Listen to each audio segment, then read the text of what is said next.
woman is last seen boarding a bus home. Security footage confirms it. Witnesses confirm it. But days later, she's seen inside a car at a scrapyard, crushed to pieces.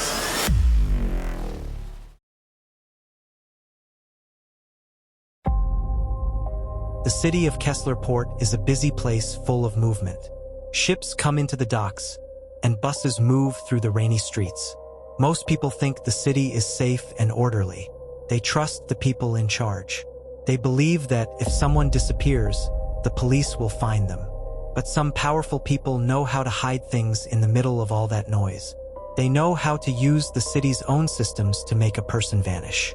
For Elara Voss, the city felt like home until she realized it was actually a machine. A machine designed to erase people who see too much. Elara Voss had been a ghost in Kessler Port for exactly 9 years, 3 months, and 12 days. She vanished on August 14, 2016. For a long time, Elara didn't stop looking. She called the police every week. She put up flyers on every street corner. She sat by the phone waiting for a call that never came.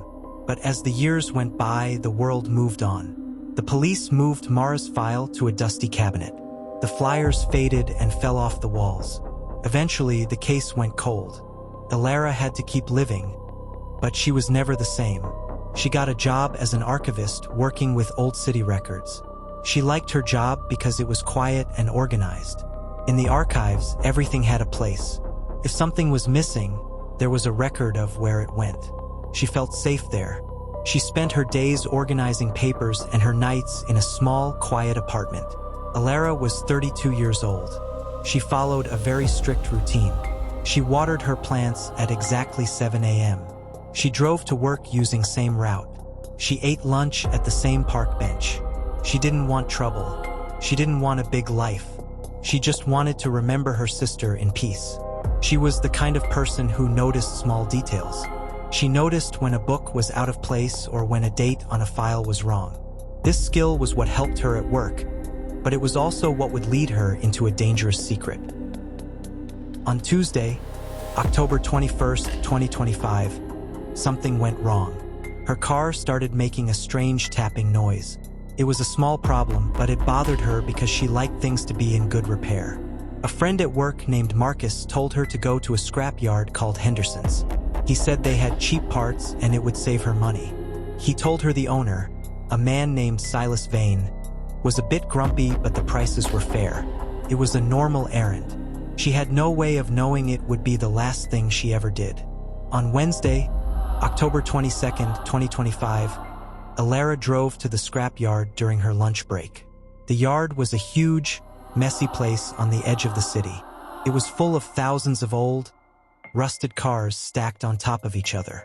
It was a very lonely place. The only sound was the wind and the loud, heavy thud of the car crusher in the distance. The man in charge of the yard was named Silas Vane. He was a cold man who didn't smile. He had a very important job. He handled all the cars the city towed or seized. This meant he worked very closely with the city government. He was a man who knew how to stay quiet. He told Elara where to find the parts for her car and then went back into his office. He didn't seem interested in helping her, which was fine with Elara. She liked to work alone. Elara walked through the rows of wrecked cars. She was looking for a specific part, but as she turned a corner, she froze. She saw a dark blue car. It was dusty and the tires were flat, but it looked exactly like the car Mara was driving when she disappeared. Elara's heart began to beat very fast. She walked closer, her hands shaking. She looked through the window. Hanging from the rearview mirror was a small green and gold charm. It was made of thread and beads.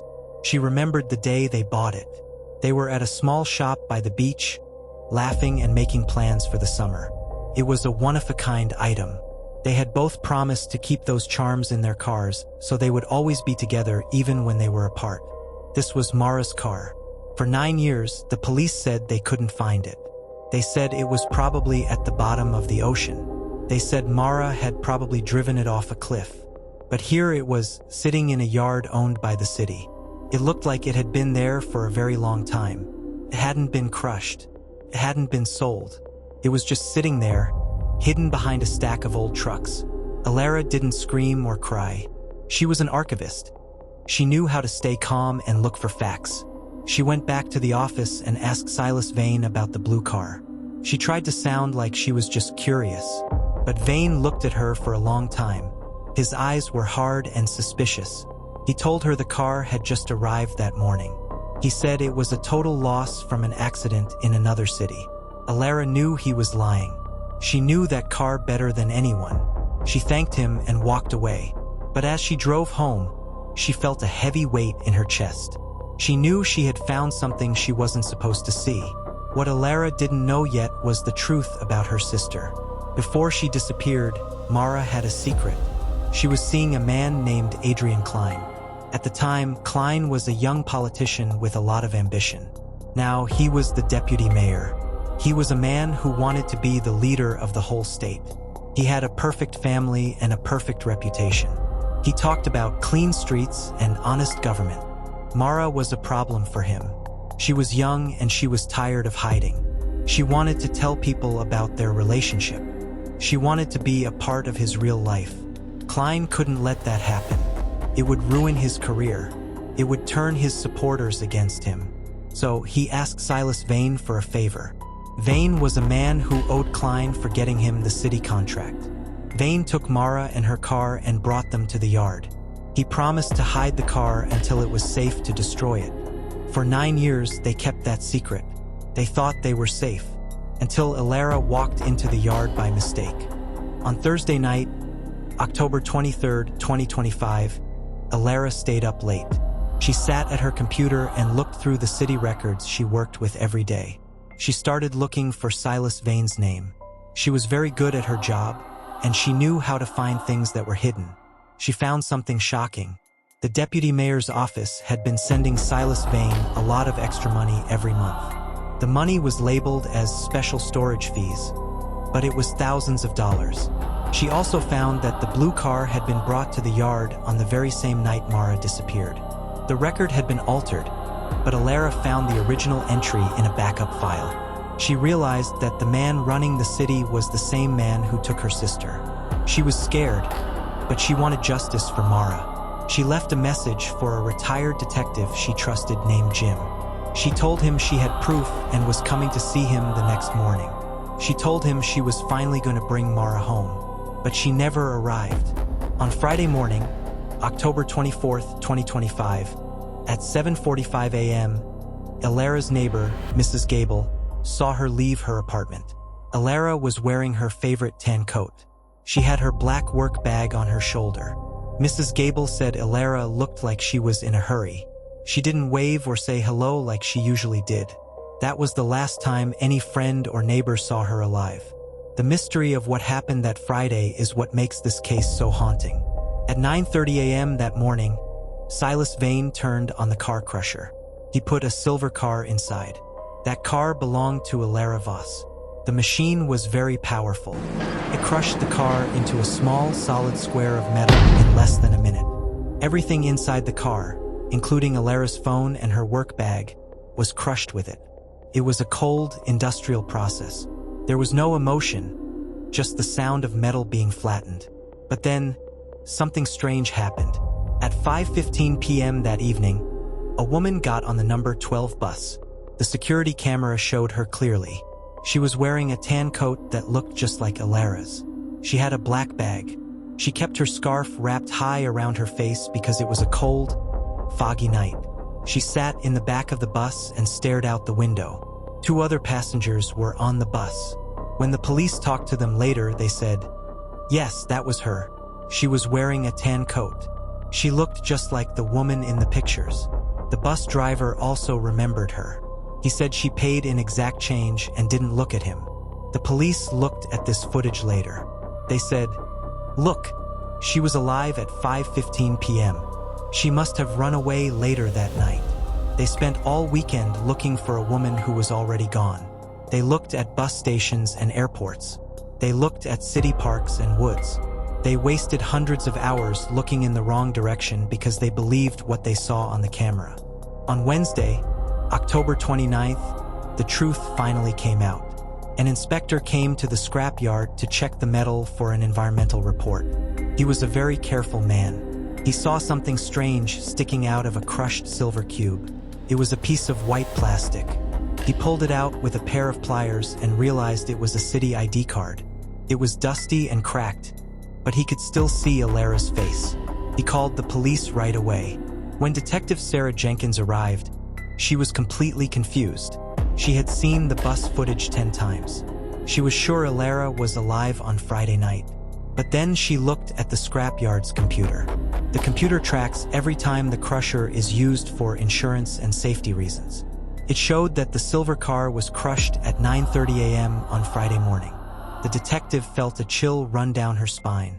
She realized the terrifying truth. If the car was crushed in the morning, Elara could not have been on the bus in the evening. The woman on the bus was a fake. Silas Vane and the deputy mayor had planned this very carefully. They hired a woman to dress like Elara. They wanted to trick the police. They wanted everyone to think Elara was still alive so they wouldn't look at the scrapyard. They chose the 5:15 bus because they knew the light would be low and the cameras wouldn't be able to see her face clearly. It was a perfect plan, except for one small mistake. The ID card didn't get destroyed. It survived the machine to tell the truth. The police searched Silas Vane's office with a warrant. They found a secret that Elara had left for them. Before she was taken, Elara had gone back to the scrap yard late on Wednesday night. She knew she was in danger. She was a quiet woman, but she was very brave. She took a small digital recorder and hid it inside her sister's blue car. She taped it under the seat where no one would look. She hoped it would record Silas Vane talking to his partner. She was right. The recorder captured a conversation between Silas Vane and Deputy Mayor Adrian Klein. On the tape, you can hear Klein's voice. He doesn't sound like a monster. He sounds like a businessman talking about a deal. He said, "The Voss girl knows too much. She saw the charm in the car. She's been digging in the archives. We have to finish this today. Bring her car to the yard on Friday morning and use the crusher. I have a woman who will get on the bus at 5 p.m. The police will follow the bus, not us.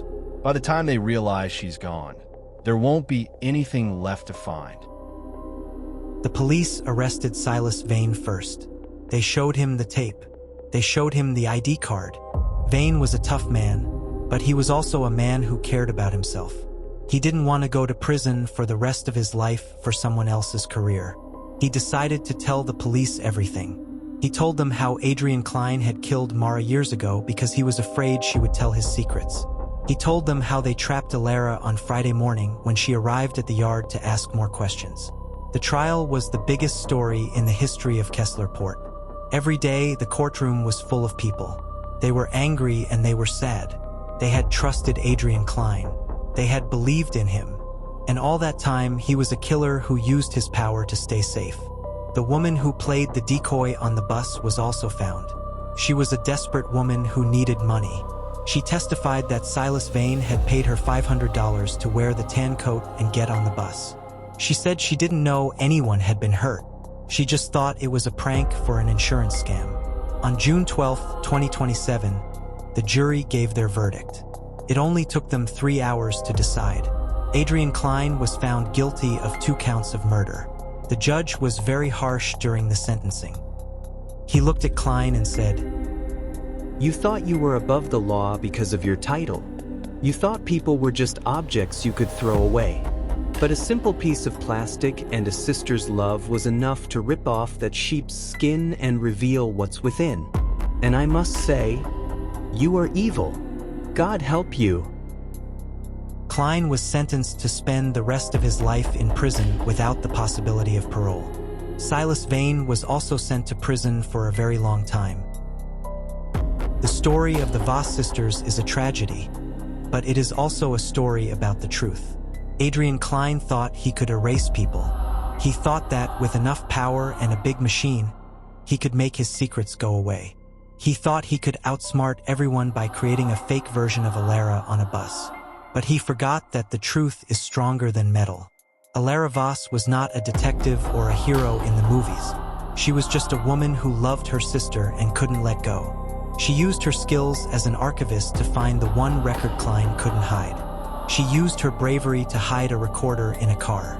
Even when she knew she was in danger, she made sure the truth would be found. Today, the scrapyard is gone. The city tore it down and built a beautiful park. It is a place where people go to walk their dogs and play with their children. In the center of the park, there is a small wooden bench. On the bench, there is a plaque with two names, Mara and Elara Voss. The sisters are finally together again. They are buried in a quiet place near the water. On their grave, there is a small carving of a green and gold charm. It reminds everyone who visits that no one is truly gone as long as they are remembered. And no secret is safe forever, especially in a city that finally decided to listen to the silence.